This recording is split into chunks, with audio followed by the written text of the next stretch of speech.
Thank you for tuning into Abundant Moments. You know, there are times in our lives that we need a miracle.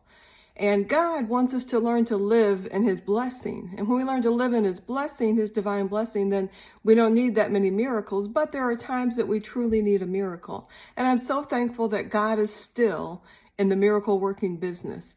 And when you think about it, every miracle begins with a big problem.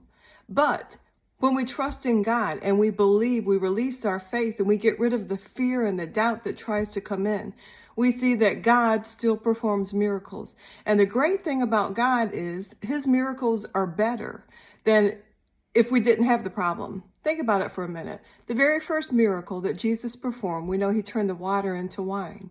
And what happened? When He turned that water into wine, they all said it was the best wine they'd ever had. It was better. And normally, back in those days, they would have a 7-day wedding feast and they would have, the groom's family would have to have wine for the entire time, but they would normally serve the best wine first. Because then when people got drunk and, as the time went on, they would just give them the cheap stuff.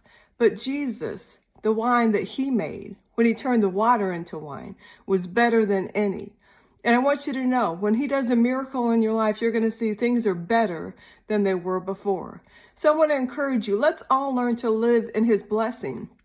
Each and every day in His blessing, believe for His complete blessing in our life. But when we get to the place that we do need a miracle, let's believe and let's expect better than before. Thank you for tuning in.